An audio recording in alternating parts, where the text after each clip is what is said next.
Brendan Fraser has lamented the tragic decision to shelve the $100 million Batgirl film in which he starred. The actor, 53, who is currently an awards season favorite with his role in The Whale, starred alongside lead actress Leslie Grace in the ill-fated project, playing Ted Carson/Firefly.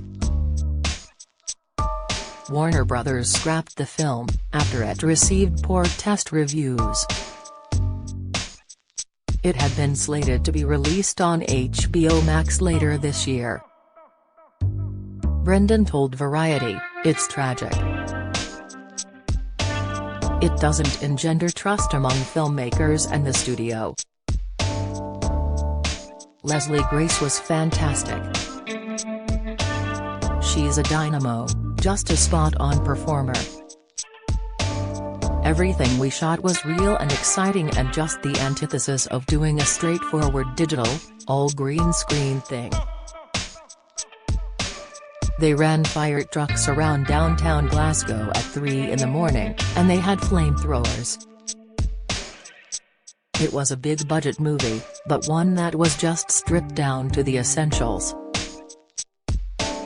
Batgirl was first given the green light in 2021 as part of a company-wide effort to create feature films specifically for HBO Max, Variety reports. It would have featured Latina actress Grace in the titular role as she battled Brendan's Firefly, who turned to a life of crime after he is fired from his job, loses his health insurance and could no longer care for his sick wife. According to those who have seen the now-scrapped film, Michael Keaton's Batman was only featured in a few scenes, and did not serve as a mentor to Grace's Barbara Gordon, and the costumes were subpar.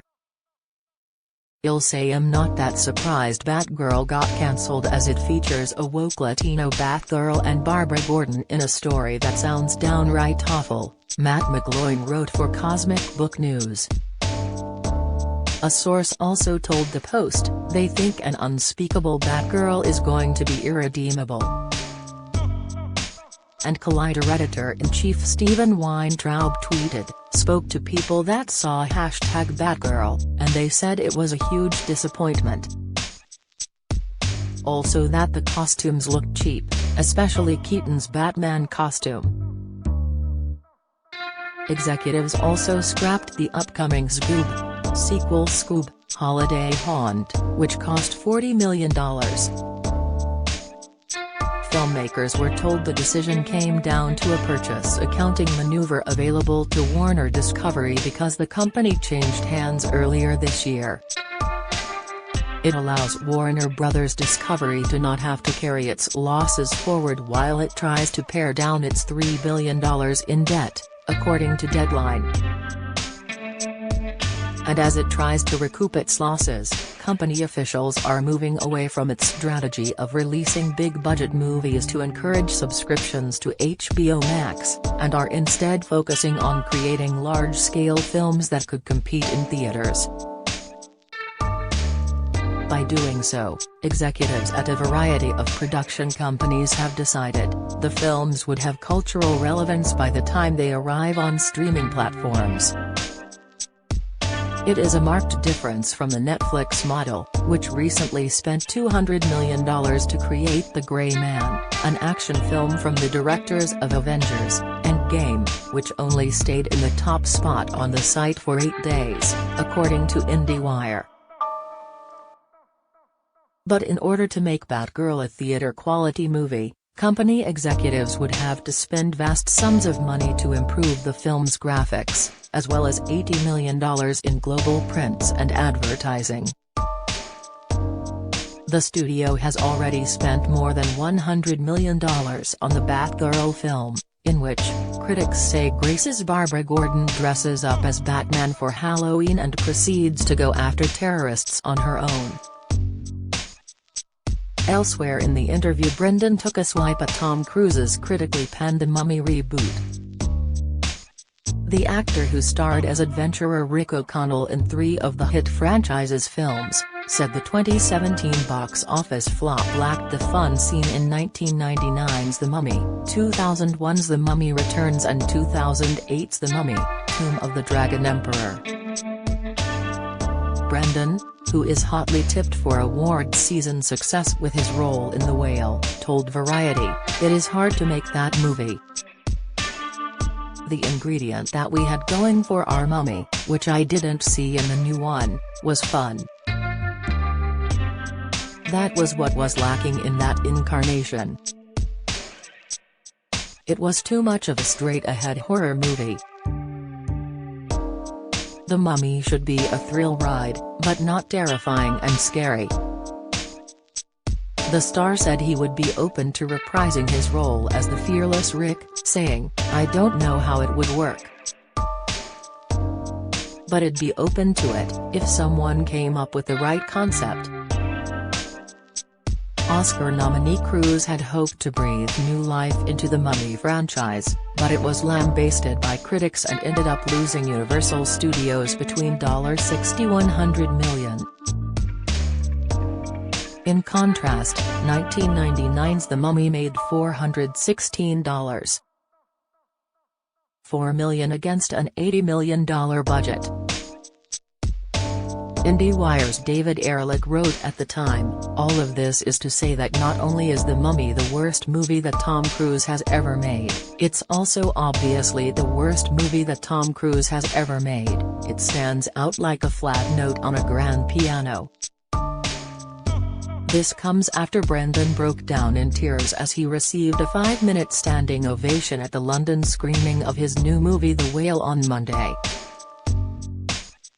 The emotional display comes amid a lengthy press tour for his new project, which marks his triumphant return to Hollywood after a lengthy battle with depression. Brendan has said this was sparked after he was sexually assaulted by the former president of the Hollywood Foreign Press Association, Philip Burke, in 2003.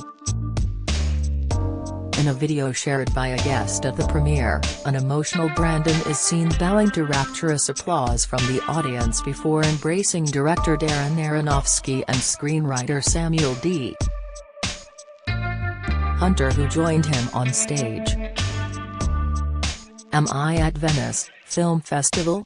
5-minute standing ovation for Brendan Fraser's masterpiece performance in #The Whale. He had the crowd in the palm of his hand the entire movie. "My heart is in my throat," the audience member wrote alongside the video. Brendan was proudly supported by his glamorous partner Jean Moore as he graced the red carpet for the UK premiere on the 7th day of the BFI London Film Festival.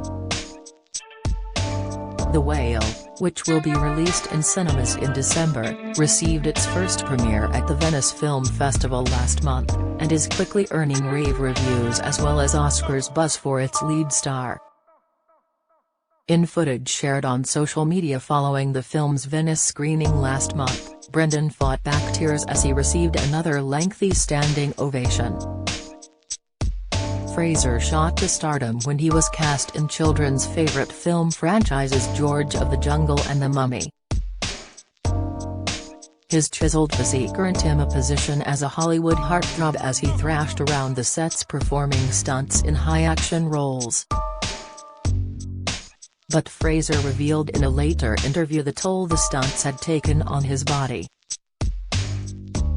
Alongside his physical injuries, Brendan also revealed in a 2018 GQ interview that he believed he had been blacklisted from Hollywood after he claimed he had been sexually assaulted by the former president of the Hollywood Foreign Press Association, Philip Burke, in 2003. After Fraser reported the claim to the HFPA, he said he believed he may have been blacklisted and was rarely invited back to the Golden Globe Awards. Fraser said the incident had caused him to retreat as he spiraled into depression. He described feeling not worthy as the decade wore on, leading him to take roles he was less proud of. Meanwhile, his marriage was also falling apart. He divorced Afton in 2007 after 9 years of marriage and 3 sons together, Griffin, Leland, and Holden. As part of the settlement, he was ordered to pay $50,000 a month in spousal support. However, in 2013 he sought an amendment to the agreement asking to pay less, claiming he wasn't earning the same enormous checks he had received in the 1990s during his heyday and couldn't afford the payments. The Whale marks Brendan's first Hollywood project in almost 10 years and Brendan's first lead role in a movie since straight-to-DVD thriller Breakout in 2013, leading many fans to believe this is his comeback. The Whale is a psychological drama which saw Brendan undergo a physical transformation, as he plays a 600-pound gay man confined to a wheelchair, a role for which he also had to wear prosthetics.